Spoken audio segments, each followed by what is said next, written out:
Agora nós vamos falar de um alimento que além de ser preferência mundial, é uma tradição até mesmo na Bíblia, né? O pão. E é voltando lá no início da história que vem a receita de um pão de fermentação natural, sem nenhuma química. Nós fomos atrás e mostramos o passo a passo para vocês. Presta atenção.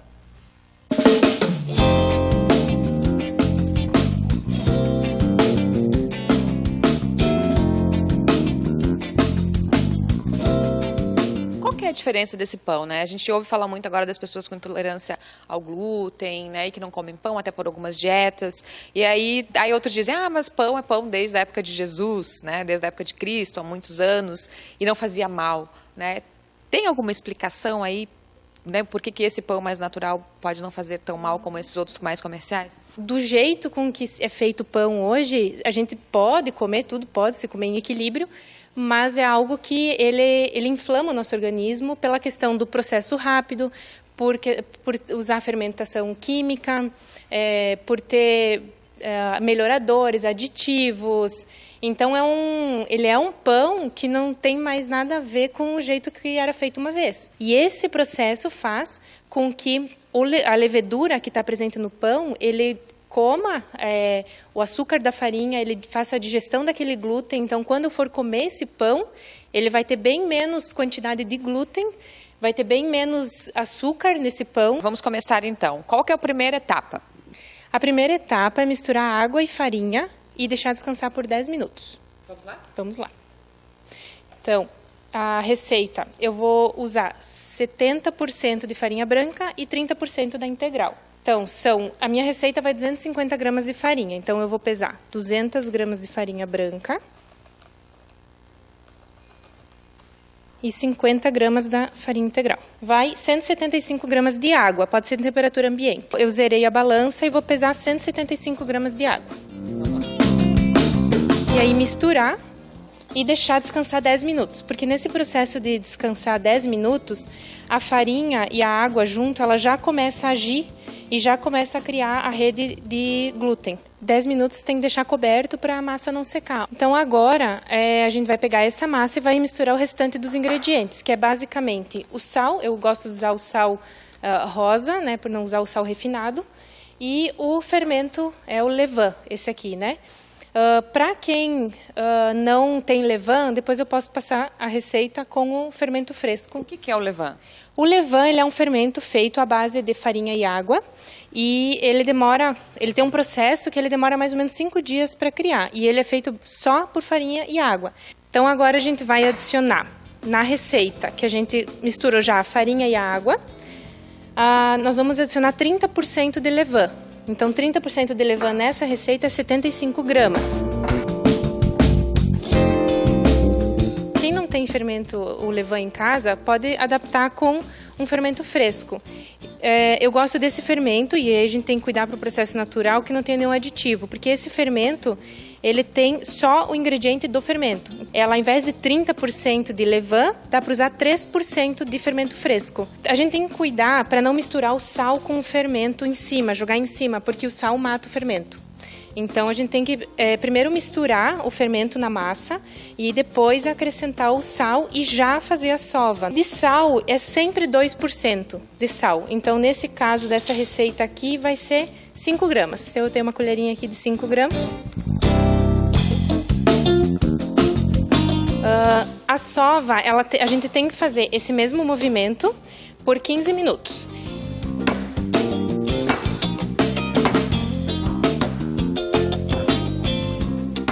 10 minutos agora. Mais 10 minutos. Dá pra fazer terapia? Dá pra ficar meditando aqui enquanto vai batendo.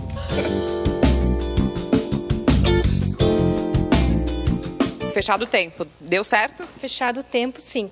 A massa ela vai estar bem mais lisa e ela vai estar mais molinha, né? Tu vai sentir que ela vai amolecendo conforme tu vai batendo. Mas para saber se a massa realmente está boa, a gente tira um pedaço dela e a gente analisa o ponto de véu, que chama da massa. Então, o ponto de véu é o quê? Eu pego um pedaço e eu coloco assim contra a claridade, tipo numa janela, e ela tem que passar a luz através da massa. Então, agora a massa está pronta, né? e ela vai para um recipiente, ela volta para o recipiente aqui.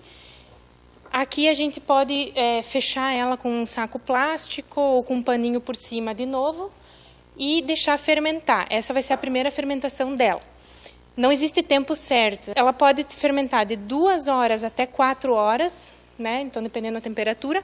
Ou eu posso fazer essa primeira etapa, pôr na geladeira, fermentar de 6 a 8 horas. E aí eu termino o pão no dia seguinte, por exemplo. Eu posso fazer de noite, vai para a geladeira e aí no dia seguinte eu faço continuo o processo.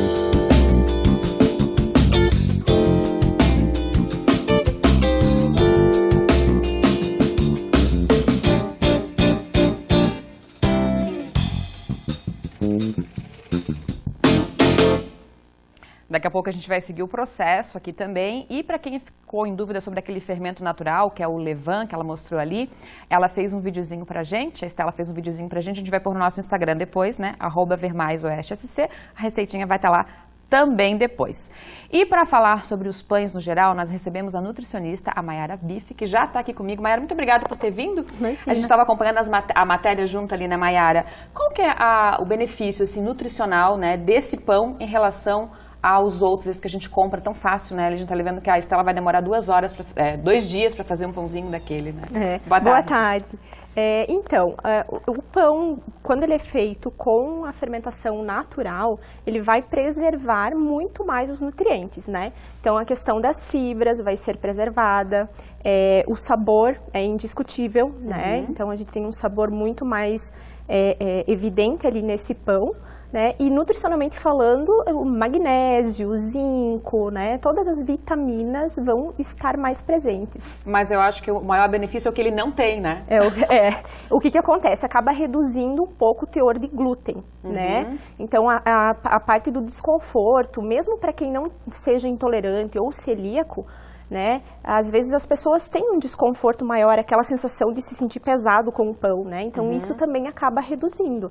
Ele é digerido muito mais facilmente, né? Vai para a corrente sanguínea de uma forma mais lenta, o que ajuda a diminuir também o índice glicêmico, né? Pois é, essa questão de quem tem diabetes tem que evitar pão, esse seria uma alternativa boa? É uma alternativa muito melhor, sem dúvida, por conta da velocidade que o açúcar, né, vai para a corrente sanguínea. A gente estava comentando ali durante a matéria também, que você falou, a gente consegue ver daí como que é necessário química para ser tão rápido, né? Exatamente.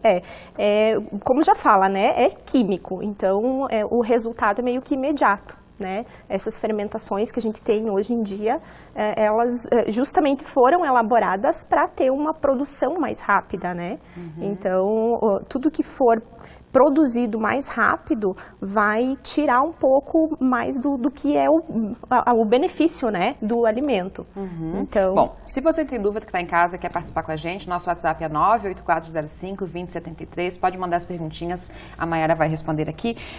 Deixa eu te perguntar uma coisa, pão no geral, né, esse que a gente mostrou de fermentação natural, ou os que a gente consegue comprar aí, pão engorda? A gente pode dizer que pão engorda? Então, nenhum alimento de forma isolada tem esse poder, né? Não tem o poder de engordar e também nem de emagrecer. Então, o que conta é o conjunto, né? O que você faz diariamente ao longo do dia e não apenas um alimento de forma isolada.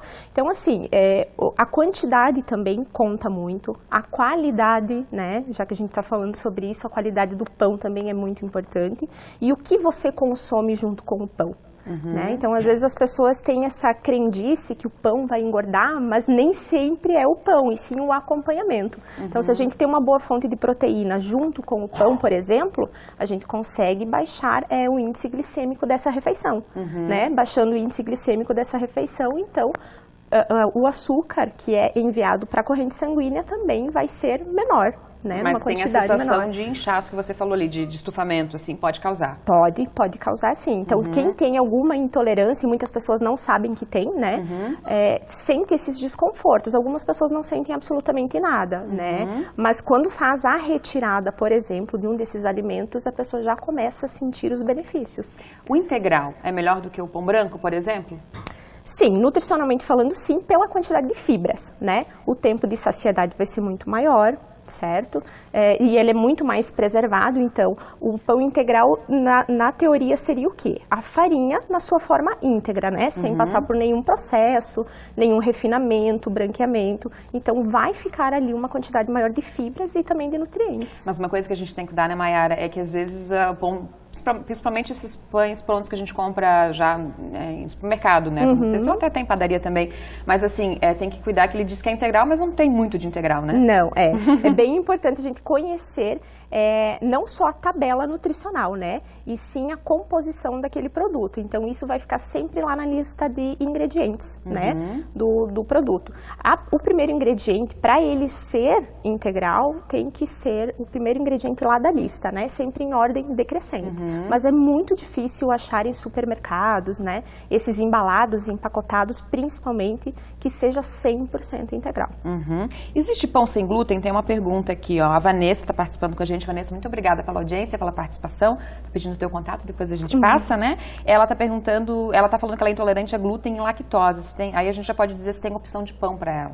Tem. Então, esses de fermentação natural já é uma ótima opção, né? Porque o glúten reduz totalmente, porque tem uma diferença muito grande entre ser intolerante e ser celíaco, né? Quem é celíaco não pode nem chegar perto, né? Algo que tenha traço do glúten. Sim. Já para quem é intolerante, tem essas opções, né? Então nós temos outros tipos de farinhas. Nós temos farinha de arroz, nós temos farinha de amêndoa, grão de bico, linhaça, né? Então esses não tem glúten. Então é uma das opções para estar consumindo para quem é intolerante. Eu estou falando de mitos e verdades contigo, né? Integral, se engorda, não engorda.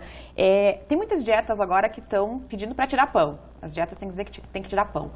Como é que você vê isso? Qual é a tua opinião, né? Dá para fazer essa dieta? Tem que tomar cuidado? Como é que funciona? Geralmente se destinar às dietas low carb, né? Que a gente chama, que é a redução, não a exclusão do carboidrato.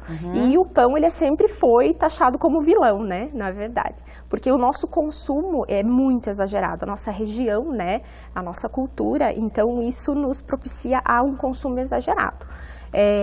Mas não vejo uma necessidade de exclusão, tá? Então a gente tem que pensar na quantidade de carboidratos do dia todo. Então, se você tem preferência pelo pão, então você vai optar por manter o pão, mas de repente excluir outros tipos, né, outros grupos de carboidrato. Pois é, se tirar o carboidrato de vez pode ter até algumas consequências, né? Mas eu quero que você responda depois, pode ser? Tá, ok.